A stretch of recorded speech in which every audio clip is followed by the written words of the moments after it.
next up, we have Adda coffee. Adda is the Bengali word for bringing people together to engage in the fine art of conversation. Next Pittsburgh has covered this coffee shop along the way.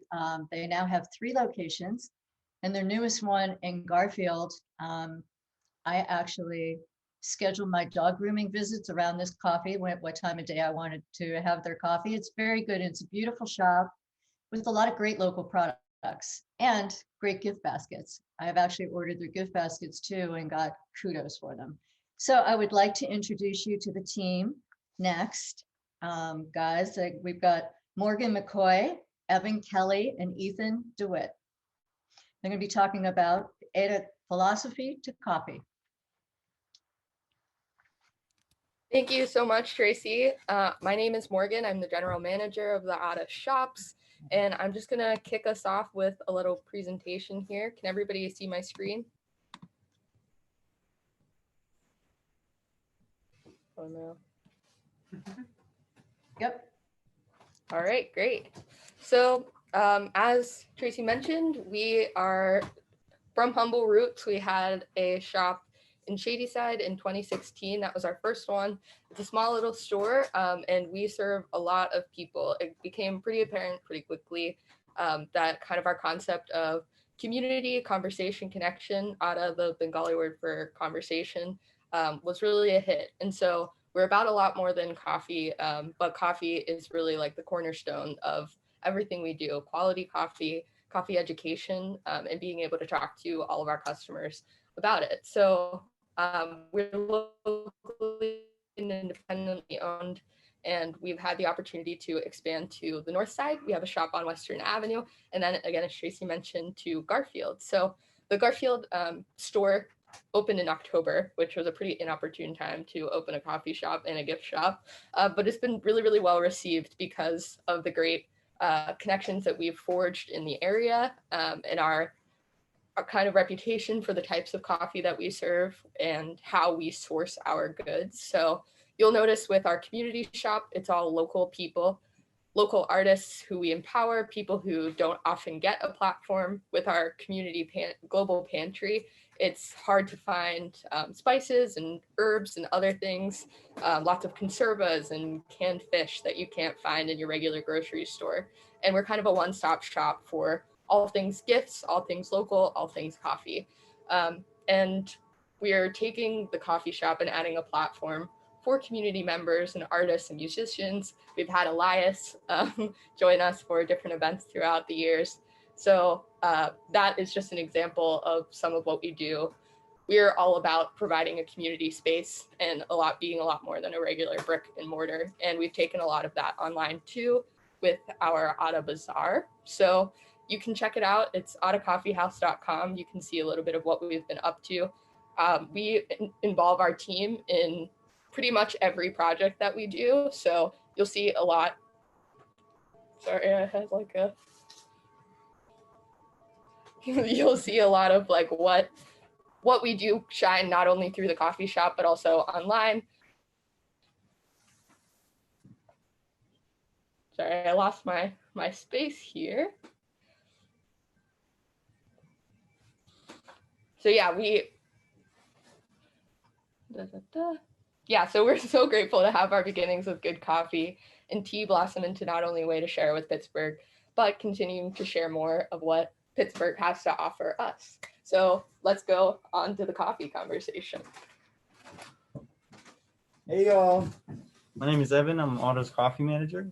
The demystification and collective understanding of what people like and want in their cup is something I'm a big advocate for. I think the bulk of work starts with the base understanding of what coffee is for each individual, and then we take that to the next step of what is going to taste best for that person. Here at Adda, we offer medium roast with both our espresso blend and batch brew coffee, meaning when you visit the shop, the coffee you're tasting is all in the middle ground, no pun intended, to reach the widest audience possible. With them, black coffee drinkers are able to enjoy a full-bodied while complex cup of coffee away from the bitterness, roasted nuttiness, and often smoky profile of dark roasts, especially Italian and French roasts. However, medium roasts also pair really well with cream and sugar. They aren't too light to have an acidity or tea-like quality to them that when adding cream and sugar would end up causing the coffee to taste diluted and weak. Dark roast especially tastes amazing with cream and sugar. This stems from the same thought processes that go into baking and cooking, actually, such as adding salt and or espresso powder to cookies and brownies. It brings out a whole nother level of richness and complexity to the cocoa and chocolate within the baked goods. And I've heard that adding sugar into pasta sauce rounds the pasta dish as a whole, although I've never experimented with that myself. We do offer single origin coffees on pour over and bags on our shelves. With all the new information, equipments, machines, and brewing techniques that have been shared within the third wave of coffee over the recent years, we are finding new ways to roast and brew coffee later without underdeveloping it so that it tastes vegetal and grassy, to highlight the natural flavor notes that occur within the coffee bean. We take extra care with single origin and lighter roast because whatever notes are at the front of each bag, we want our customers to experience. When barista or brewer can bring out that floral, citrus, or berry note that we see here on the Specialty Coffee Association, it's a little segment of the wheel as a whole. On the other side, we'll have notes such as like nuttiness and chocolate-rich flavors. We think that's the epitome.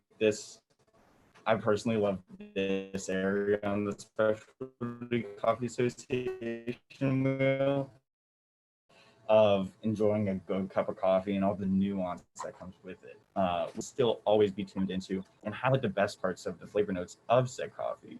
Medium roast simply offer an easy and enjoyable alternative to making the call between roasts with every individual coffee in person. And of course, we'll never get in the way of anyone wanting to enjoy their cup of coffee the way they want to. A standard vanilla latte and an excellently brewed pour over can be equally as good a treat to two different people. This is just a little recap of, again, dark roast pairing really well with cream and sugar, and light roast being often enjoyed by themselves. But always be open to new things and expand your palate as much as you can. That's what I'd like to say. Passing it on to Ethan. Ethan is one of our baristas with a keen interest and talent in making coffee the true and best way it can be made. Here we go. All right. Hey everyone, as I mentioned, I'm Ethan. I'm a barista at Adda, who's been in the scene for a few years now. I'm going to talk to you about the details that go into making a perfect cup of coffee. So to start, acids, fats, sugars, and plant matter are what these are the order of the soluble compounds that are dissolved in the brew water. When we say under-extracted, it means that we didn't get enough of the sugars and plant matter. This results in a cup of coffee that tastes sour, lacks sweetness, may even taste salty. At the other end of the spectrum is over-extracted coffee. This is when you dissolve solids in it, creating a cup that ends up being bitter, dry, and even a bit flavorless. So, to get the best tasting cup of coffee, you need to take not too much and not too little out of it. There are a few things we can do to affect the extraction of coffee. One of the easiest ways to change this is with grind size. If we have a very finely ground cup of ground coffee, it'll be easier to extract the solubles from it. On the other end, coarser coffee is harder to extract. This is also why we have these really big, expensive grinders at coffee shops, because they make uniform grind sizes. If we have coffee where half of it is the size of gravel and the other half is the size of sand, we'll have a brew that is both under-extracted and over-extracted. And not all coffees work at the same grind size either. Some beans are denser than others. So if you have two coffees that are ground at the same size, they may not extract the same way. Temperature is another factor that affects extraction. Oh, thank you. Coffee starts out as these green beans, and as they are roasted, the sugar structures become more soluble, the acid starts to develop, and the plant matter begins to break down. In a lighter roasted coffee, since the plant matter is still strongly formed, you need to do more work to extract everything else. Using hot water allows this extraction to be done. The darker the roast goes, the more the acids start to disappear, the easier it is to extract the sugars, and the plant matter becomes easier to extract as it breaks down more. Because of this, we use slightly cooler temperatures to make sure not to extract too much. When I say cool, it's still pretty hot. Generally, the range of temperatures we use for making coffee is between 200 and 212 degrees Fahrenheit. Finally, I'd like to go over ratios. Ratio is simply how many grams of water we use for every gram of coffee used. For example, a 1:5 ratio is 5 grams of water for every 1 gram of coffee. Coffee amount is almost always kept at 1, with the water amount changing. This doesn't mean we only use 1 gram of coffee for every cup of coffee. So for example, if we're using 10 grams of coffee, we'll have 50 grams of water. This determines how strong a cup of coffee is. So it is possible to have a brew that is perfectly extracted but still watery because the ratio is too large. Espresso generally has a ratio of 1 to 2, though with our Highland Avenue, we actually end up with a 1 to 1.75 ratio. This small ratio is what makes espresso such an intense drink. On the other end, for our pour-overs, we use a 1 to 15 ratio. We believe that this ratio creates a full flavor of coffee that is still smooth enough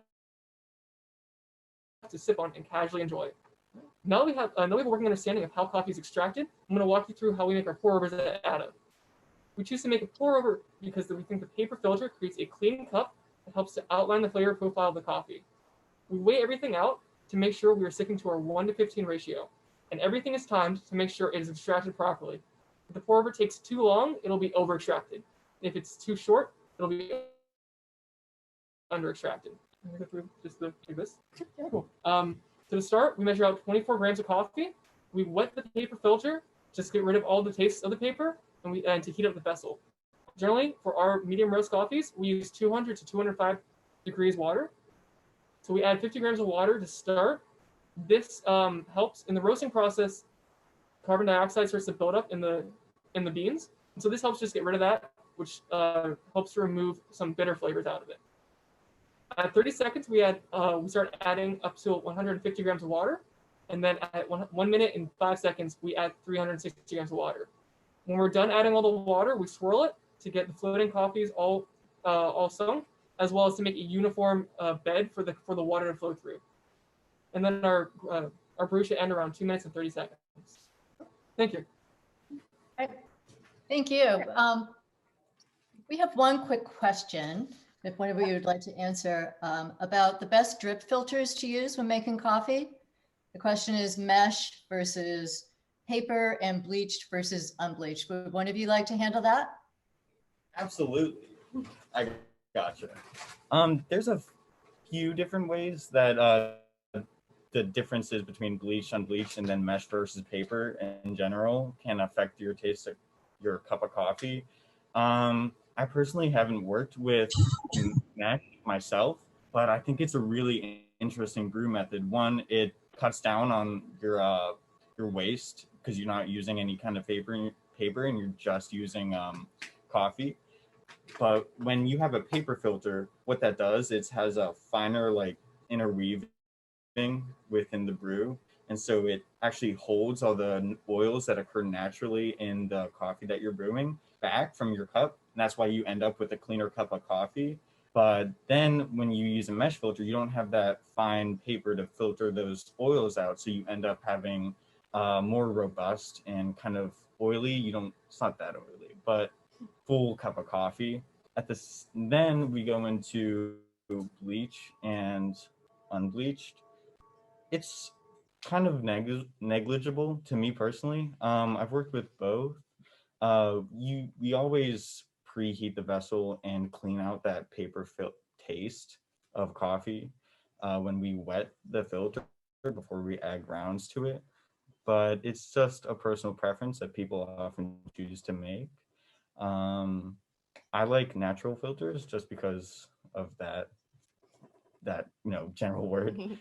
Natural, but yeah. Yeah, it feels more eco-friendly. Feels more eco-friendly, definitely. That's great. Thank you. What I think on it. Okay, thanks very much for that answer. And thanks very much to the Adda team. We're very happy to have you here today. That was great, guys. Thank you so much.